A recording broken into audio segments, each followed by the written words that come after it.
नमस्कार, मैं ममता गुप्ता आज आपको बताने वाली हूँ कि धनतेरस की पूजा क्यों की जाती है, इसके पीछे क्या विधान है।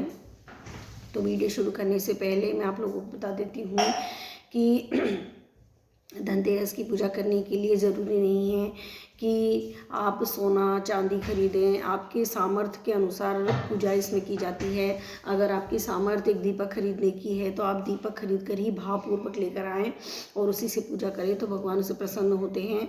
ज़रूरी नहीं है कि उसमें सोना ही रखा जाए या चांदी ही रखी जाए। तो ये जो धनतेरस की पूजा है वो एक श्रद्धापूर्वक ईश्वर पर विश्वास करके श्रद्धापूर्वक की जाने वाली पूजा होती है। तो मैं इसके पीछे की कहानी आपको बताती हूँ। और कहानी शुरू करने से पहले प्लीज़ मेरे चैनल को सब्सक्राइब करें, बेल आइकन को प्रेस करें और मुझे कमेंट करके बताएं। और अपनी जो भी प्रॉब्लम हो मैं उनको सॉल्व करने की कोशिश करूँगी। तो मेरा वीडियो शुरू करती हूँ कि धनतेरस की क्यों मनाई जाती है।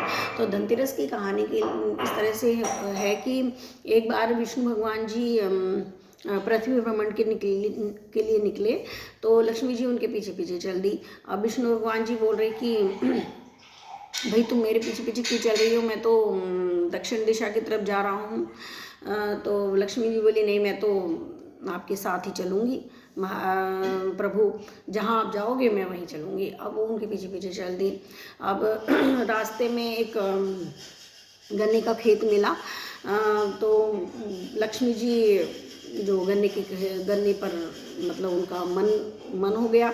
देखो धनतेरस जो दिवाली की पूजा करते हैं या धनतेरस की पूजा करते हैं उसमें ईख रखी जाती है। कई लोग मंदिर बनाते हैं, मंदिर बना जो गन्ने हैं दो गन्ने लेकर उसका मंदिर बनाया जाता है। तो जो पूजा में जो भी सामान रखा जाता है हर चीज़ का एक महत्व होता है, क्यों रखी जाती है उनके पीछे एक रीज़न होता है। तो जो लक्ष्मी जी हैं वो उनका जो वो रखा मन हो गया उस गन्ने में। अब उन्होंने जो खेत है उसमें से थोड़ा सा गन्ना तोड़ के और खा लिया। अब विष्णु भगवान जी आगे निकल गए। जो उन्होंने देखा लक्ष्मी जी कहाँ गई, तो उन्होंने देखा तो वो तो गन्ना खा रही थी। तो विष्णु भगवान जी ने कहा कि अरे लक्ष्मी जी ये आपने क्या किया, आपने तो गन्ना खा लिया।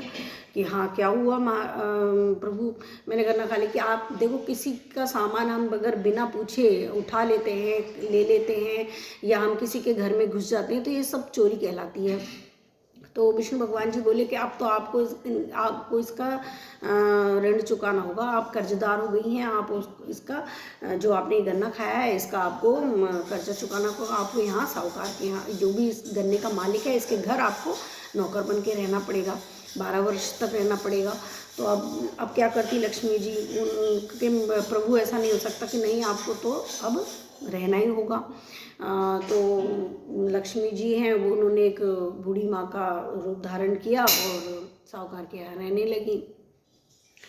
साहूकार के यहाँ पे उसके आते ही और ऐसी रही वो तो कि उनके तो धन वैभव लक्ष्मी ऐश्वर्य सब कुछ हो गया। अब साहूकार तो बहुत प्रसन्न, जो भी कोई हमारे घर आता है और उसके कई के पैर ऐसे हो जाते हैं कि पैर पड़ते ही सब कुछ समृद्धि आ जाती है, तो वो तो बहुत खुश हो जाता है कि अरे इस इंसान के पैर पड़ने से वे तो प्यारे न्यारे हो गए। अब ना जो वो तो बहुत अच्छे से रखते थे लक्ष्मी जी को, बहुत हर ध्यान रखते थे। वो बूढ़ी माँ का माँ के जैसा लाड दुलार रखते थे उनका, बहुत प्यार से। अब 12 वर्ष बीत गए उनके। विष्णु भगवान जी आए उनको ढूंढते हुए कि भाई चलो। अब वो बूढ़ी माँ के रूप में आई थी तो विष्णु भगवान जी भी बूढ़े ब्राह्मण का रूप लेकर आए। अब उन्होंने कहा कि भाई हमको जाना है। तो देखो साहूकार ने जाने से मना कर दिया, नहीं मैं तो इनको नहीं जाने दूंगा, इनके आने से तो मेरे सब कुछ समृद्धि वैभव लक्ष्मी सब इनके आने से हुई है, मैं तो इनको नहीं जाने दूंगा। तो तो विष्णु भगवान जी बोले कि उन्होंने कुछ कौड़ी दी उनके हाथ में कि आप गंगा स्नान करके आओ। और तब हम जाएंगे। तो वो गंगा स्नान करने गए तो उनको कौड़ी को डाल देना। उन्होंने कौड़ी जैसी डालने लगे गंगा जी प्रकट हो गई और उन्होंने कहा कि ये कौड़ी पता है तुम्हें किसने दी है? कि किसने दी है, कि विष्णु भगवान ने तो दौड़े दौड़े गए और उनके पैरों में चरणों में पड़ गए कि महाराज मैंने आपको पहचाना नहीं, आप क्यों आए हैं, कि मैं लक्ष्मी जी को लेने आया हूँ। तो वो रोने लगे कि अरे मेरे यहाँ से लक्ष्मी जी चली जाएगी तो मैं कैसे करूँगा। तो विष्णु भगवान जी ने कहा कि देखो रो मत, आज मतलब जो धनतेरस की मतलब कार्तिक मास के कृष्ण पक्ष की त्रयोदशी के दिन जो धन्वंतरी की माँ की पूजा, धन्वंतरी रूप की पूजा करेगा, मैं उसके घर में सदा के लिए विराजमान हो जाएगी लक्ष्मी। उन्होंने इस तरह से उनको वरदान दिया और इस तरह से और वो लक्ष्मी जी को लेकर चले गए। तभी से ही धनतेरस की पूजा शुरू हो गई। तो इस प्रकार से धनतेरस की पूजा का विधान शुरू हुआ। तो धनतेरस की पूजा किस तरह की जाती है उसका भी मैं आपको जल्दी जल्दी बता देती हूँ। मेरा काफ़ी लंबा वीडियो हो गया है, फिर भी मैं आपको पूजा विधि जल्दी जल्दी बता देती हूँ कि इसकी पूजा किस तरह की जाती है। कि एक गाय के गोबर लेकर उसका लीपन किया जाता है धरती पर, ज़मीन पर गाय का लेपन, गाय के गोबर का से लीप दे और लीप कर अगर गाय का गोबर ना हो तो आप गंगा जल से भी छींटा दे सकते हो और उसका मतलब इस तरह से पोंछा लगा के उस पर चौक बनाए।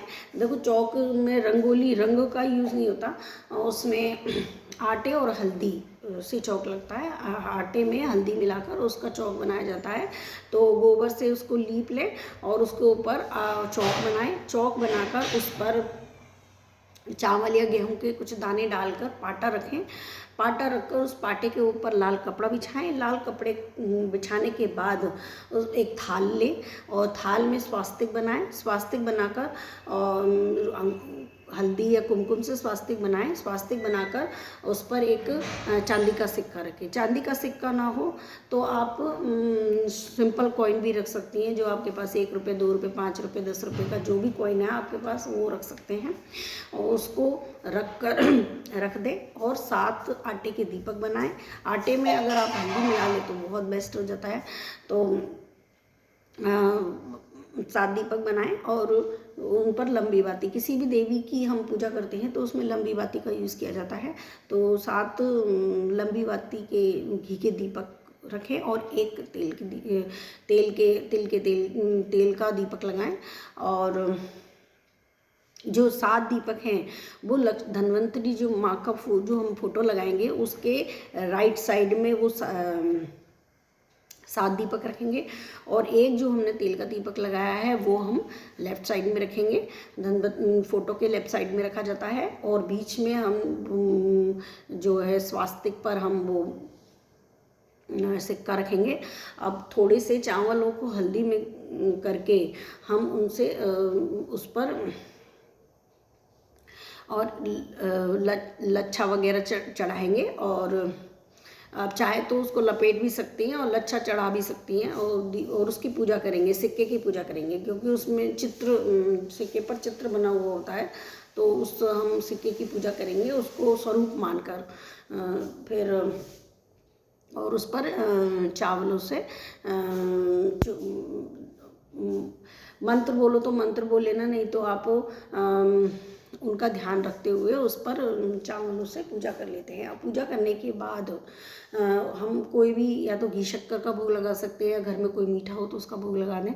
और उसके पश्चात वो 7 दीपक हैं उनसे हम धन्वंतरी माँ की आरती करेंगे। और आरती करने के बाद उन दीपकों को एक आप पूजा स्थल में छोड़ दें, एक आप रसोई में रख दें, एक आप इस तरह से घर में सभी जगह, एक दरवाजे पर दरवाजे पर मेन जो गेट होता है वहाँ रख दें, एक तुलसी जी के क्यारे में रख दें। इस प्रकार से उन 7 दीपकों को आपको घर में ही रखना है।